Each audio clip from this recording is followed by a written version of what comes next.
Morning, everybody. It's 10 minutes past 8 o'clock right now. Welcome back to the program. And also, welcome back to the program, Bill Stowe, of course, the CEO and General Manager of Des Moines Waterworks. And so what's going on, Bill? Anything new? A few things, Lou, unfortunately. Wow. The legislature's in town, so that's creating some problems for us. We're pretty alarmed by the Iowa legislature.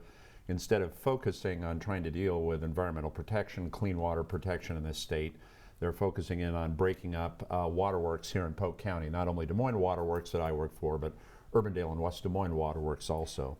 That's a concern for us, to say the least. Did this surprise you at all? You know, we were talking about this before the cameras went on. Were you taken back by this, or is this something that you kind of saw in the works? Well, last year, the House took a run at us, kind of similar to what they're trying to do this year, but the Senate stopped us. Obviously, there have been some changes that happened last November that delivered a lot more influence to one party, so we thought something would happen.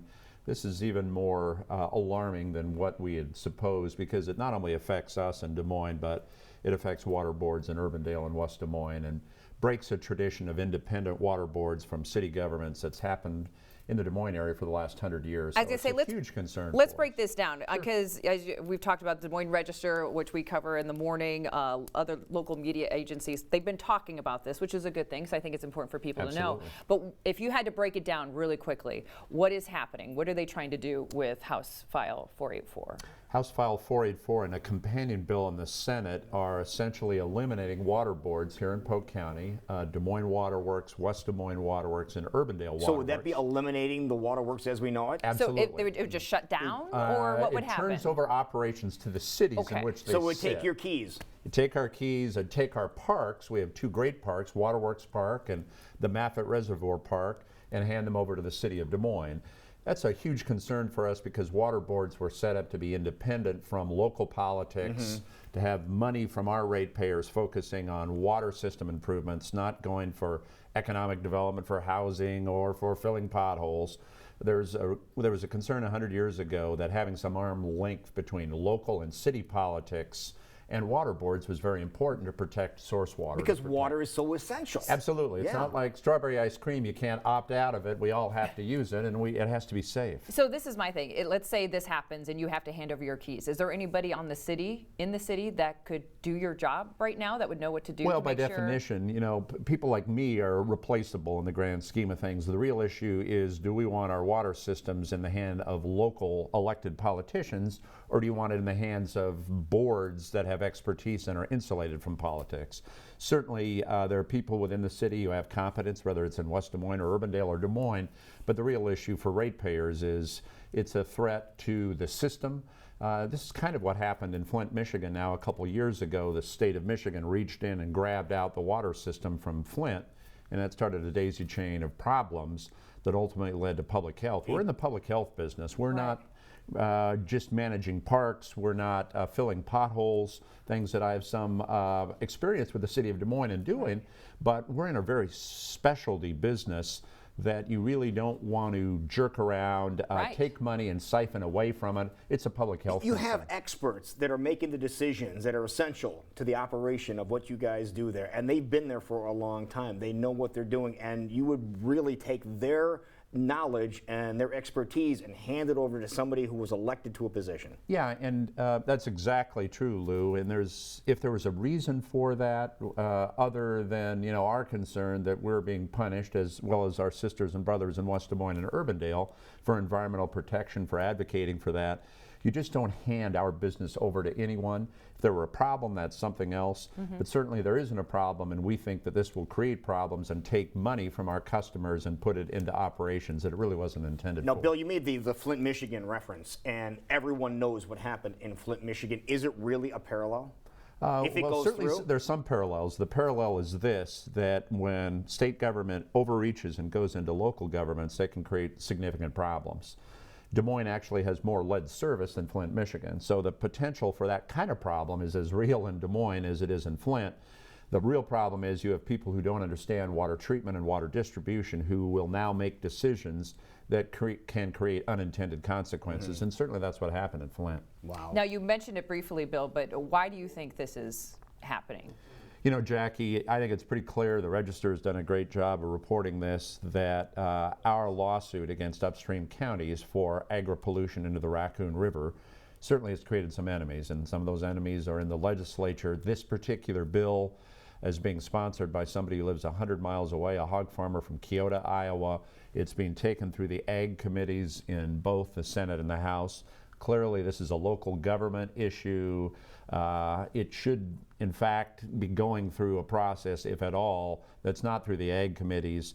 It's through a larger view of local governments and water systems. This is obviously to punish us. I don't think many of us really disagree with it. The sponsors and some of their friends are being pretty disingenuous and dishonest and saying it isn't just to punish us, but it is. We intend to beat that back.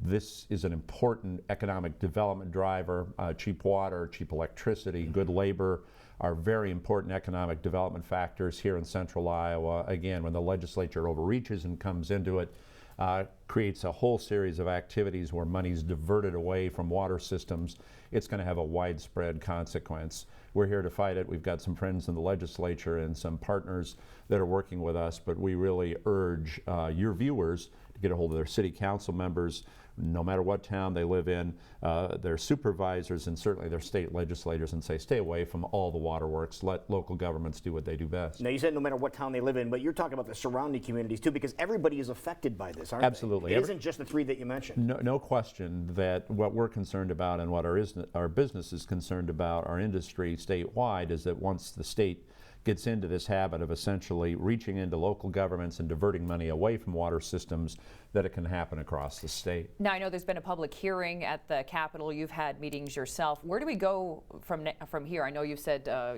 have your voice be heard or learn more about what's going on, but this seems to be an interesting political year. It is. Where things are moving kind of quickly before I feel like people know all the facts of what's going on. It is, Jackie. What's happening right now? What's happening? We have great confidence that the Republican leadership in both the Senate and the House are going to take some time and let this really meet the light of public scrutiny and public debate. But we also encourage folks, obviously, to contact their legislators. There's no real schedule for this. That was my next question, yeah. There isn't. Okay. We believe that it'll stay away from the floor for the next week or two, so we have at least that much time to get the word out, encourage folks to talk with their local electives, call the State House, the Senate and the House, and talk with their state representatives and senators. But we think that the Republican leadership in both the House and the Senate wants to do this right, wants to take time, wants to let people have an opportunity to weigh in on this. And we're confident when that happens that the legislation will be defeated and we'll move on to doing what we do, and that's protect source water and deliver safe, affordable, and abundant drinking water for Central Iowans. We hope the legislature has better things to do than to reach into local governments and interfere with water systems this year and for the years following. Now, let's say it goes that direction. Are you guys still putting pressure on those specific counties when it comes to Absolutely. Our environment? We view this as entirely separate from our lawsuit. We're scheduled for federal trial, Jackie, now, the end of June in Sioux City on our federal claims. Our federal claims and our resolution to move forward are not going to be affected by what happens.